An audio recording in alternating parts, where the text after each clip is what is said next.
My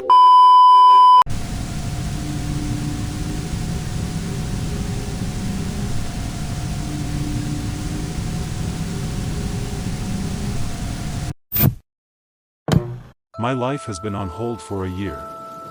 A year ago, I was supposed to be moving out, starting my own life.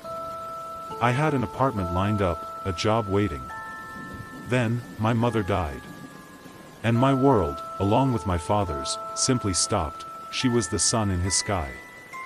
They were one of those couples you see in old movies, completely, utterly devoted to each other. When she died, suddenly, from an aneurysm, the light just went out of him. The grief was a physical thing, a crushing, heavy blanket that smothered our entire house. At first, it was what you'd expect. Crying. A refusal to talk about her, or an inability to talk about anything else. He stopped going to work. He stopped seeing his friends. I made the decision to stay. I couldn't leave him like that. He was my dad. I put my own life on pause, telling myself it would just be for a few months, until he got back on his feet, but he never did. The grief didn't lessen. It metastasized. It started with him not eating. He just pushed the food around his plate. Then he stopped getting out of bed. The vibrant, strong man who had taught me how to ride a bike and build a bookshelf was replaced by a hollow-eyed ghost who just laid there, staring at the ceiling, wasting away. We went to doctors. So many doctors. They ran every test imaginable. Physically, they said, he was fine. There was nothing wrong with him. It's psychological. One of them told me, with a detached, clinical sympathy. Severe, prolonged grief reaction. He needs therapy, maybe medication. We tried that. The therapist would come to the house, and my dad would just stare at them, his eyes empty, refusing to speak a single word. He wouldn't take the pills.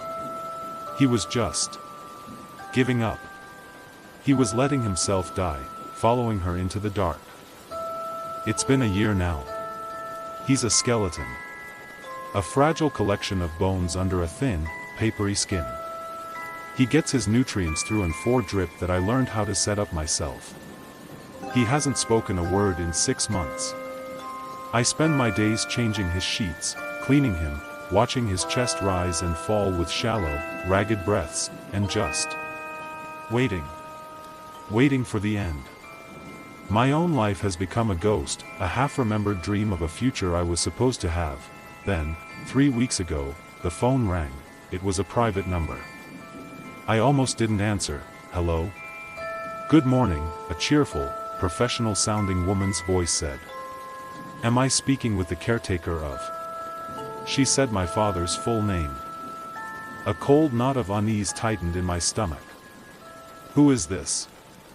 I asked. I'm calling from a private biomedical research firm, she said, her voice smooth as silk. We specialize in unique solutions for profound psychological trauma. We've been reviewing your father's medical case, and we believe we can help.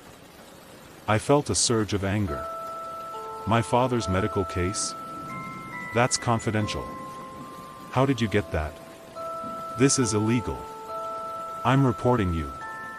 I understand your concern, she said, her tone never wavering. And I do apologize for the unorthodox nature of this call. Our methods of data acquisition are proprietary. But please, before you hang up, just consider your father. The prognosis is not good. Is it? The doctors have given up. They're just managing his decline. He's going to die. You know that. We are offering you a chance. A cure. Her words cut through my anger like a scalpel. She was right. He was dying. I was just his hospice nurse, waiting for the inevitable. What kind of cure? I asked, my voice a hoarse whisper. Our treatment is based on the principle of sensory anchoring, she explained. We believe that in cases of extreme grief, the psyche becomes untethered. It needs a familiar, powerful anchor to pull it back to reality. We can create that anchor. And, as our treatment is still in the final trial phase, we would be happy to provide it to you completely free of charge. Free. A cure. It sounded too good to be true. It sounded like a scam. But I looked through the doorway, at the skeletal figure lying still and silent in the dim light of the bedroom, and the desperation, a feeling I had been living with for so long, won out over my skepticism. What do I have to do? It's a very simple process. The woman said. We just need a biological sample from the object of his grief. Your mother. Something she had close contact with, something that would retain a strong personal essence. A hairbrush is ideal. A piece of well-worn jewelry. A favorite article of clothing. It was morbid. It was ghoulish. But I was beyond caring, and what do I do with it? She gave me an address, a P.O. box in another state, and told me to mail the item there. That was it. Once we receive the sample, we can synthesize the anchor. You should receive the treatment within a week. That night, I went into my mother's closet for the first time since she died. I had kept her room exactly as she had left it. A perfect, heartbreaking time capsule. The air was thick with her scent, a faint mix of her favorite perfume and something that was just her. I opened her jewelry box. On the top, lying on a bed of velvet, was her old, silver-backed hairbrush. I could still see a few of her long, dark hairs tangled in the bristles. My hand was shaking as I picked it up. It felt like a grave desecration. I put it in a padded envelope and mailed it the next day. A week later, a small, unmarked cardboard box arrived. There was no return address. Inside, nestled in a bed of black foam, was a single, small, elegant perfume bottle. It was made of a dark, violet-colored glass, with a simple silver atomizer. There was no label. Tucked alongside it was a small, folded piece of paper with a single line of instructions, printed in a clean, sterile font. Administer 1 spray into the air near the subject, once per day. That was it. I opened the bottle, my curiosity overriding my unease. I sprayed a tiny amount onto my wrist. The scent that bloomed in the air was beautiful. It was a complex floral, with notes I couldn't quite place. And underneath it, there was something else. A warmth. A softness. A scent that was so deeply, achingly familiar it made my chest tighten. It was my mother. It wasn't just her perfume. It was her. The scent of her skin after she'd been working in the garden, the faint smell of the vanilla she used in her baking, the very essence of her presence. It was all there, perfectly, impossibly recreated in this little bottle. It was a liquid memory. I went into my father's room. He was lying there, the same as always, his eyes open but seeing nothing. I held the bottle a few feet from his face and, with a trembling hand, I pressed the atomizer. A fine, fragrant mist settled in the air around him, and his eyes focused. It happened instantly. The vacant, empty stare was gone. His eyes, for the first time in a year, locked onto mine. A flicker of recognition. Of confusion. He took a breath, a deep, rattling breath that was stronger than any I had heard him take in months. Son? He whispered, his voice a dry, cracking rasp from disuse. Tears streamed down my face. I couldn't speak. I just nodded. I had a terrible dream, he said, his eyes scanning the room. Where's your mother? It was the most painful question he could have asked. But it was a question. He was back. The next few weeks were a miracle. A resurrection. Every morning, I would give him a single spray of the perfume. And every day, he got stronger. He started eating solid food again. He sat up. He started walking, at first with a walker, then on his own. The color returned to his face. He gained weight. The hollow-eyed ghost was gone, replaced by my father. He cried. He apologized, over and over, for the year I had lost, for the burden he had been. We talked. We mourned my mother together, properly, for the first time. Our house, which had been a tomb, was filled with life again. I was so full of a profound, grateful joy. The strange company, the ghoulish methods, it didn't matter. They had given me my father back, but as the initial euphoria faded, I started to notice the new routine that had formed. The perfume was the linchpin of his existence. He couldn't function without it. He would wake up in the morning, groggy and disoriented, his eyes holding a trace of that old, vacant look. He would be listless, confused. Then, I would administer the spray. The effect was immediate. His eyes would clear, his posture would straighten, and he would be himself again. It was like winding up a clockwork man every morning. He was completely, utterly dependent on it. It was an addiction, but it was a life-saving one. Or so I thought. Yesterday morning, I picked up the bottle. It felt light. I gave it a shake. It was almost empty. There was maybe 1-2 sprays left. A cold, hard knot of panic formed in my stomach. I had tried calling the company's number before, just to thank them, but it had always gone to a disconnected tone. I gave my dad his morning spray. I had to tell him, "Dad," I said, trying to keep my voice steady. The medicine.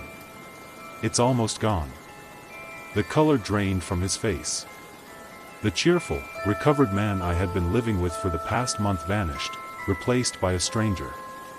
His eyes went wide with a raw, animal panic. "No," he whispered. "No, no, that can't be. I need it. I need her." "It's okay," I said, trying to soothe him. "You're better now. You're strong. You don't need it anymore. You don't understand." He roared, his voice suddenly full of a terrifying strength. He grabbed my arm, his grip like a vice.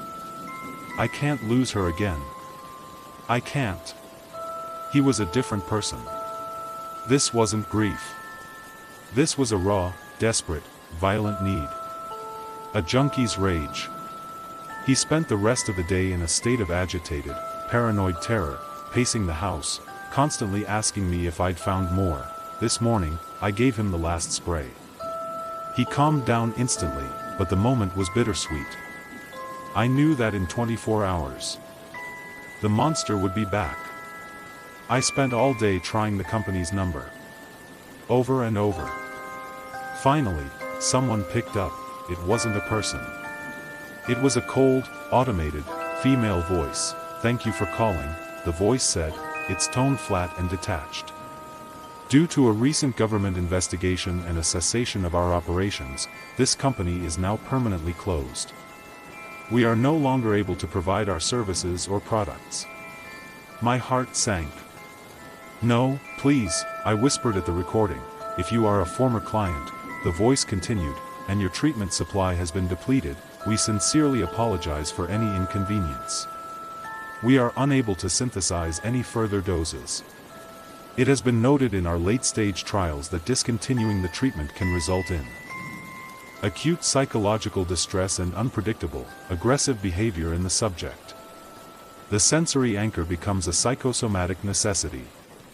The subject will not recover. Their decline will be rapid and irreversible." The recording paused for a beat. "We strongly advise you to secure your own safety. If you are unable to contain the subject, our final recommendation is euthanasia. We are sorry for your loss. Have a nice day." The line went dead. I'm writing this now from my bedroom. I have the door barricaded with my dresser. My father is in the living room. Or, the thing that used to be my father is in the living room. The perfume wore off about an hour ago. I can hear him. He's destroying the place. I hear the crash of furniture, the shattering of glass. And I hear his voice, screaming. He's not screaming my name. He's screaming hers. He's screaming for his wife, for her scent, for the anchor that is no longer there. A few minutes ago, he started throwing himself against my bedroom door. The wood is splintering. He's stronger than I could have imagined. This isn't grief. It's something else. The cure didn't just bring him back. It twisted him into something that cannot live without the object of his grief. The recording's final words are echoing in my head. Our final recommendation is euthanasia. Kill him. Kill my own father. I don't know what to do. The police. They'll just see a sick, violent old man. They'll take him to a psychiatric hospital. He could hurt someone. He could hurt himself. He's in so much pain, a pain so much worse than the quiet fading he was in before. Is it? Is it the merciful thing to do? The banging on the door is getting louder. The wood is cracking. He's going to get in soon. I don't have much time. What do I do? What in God's name do I do?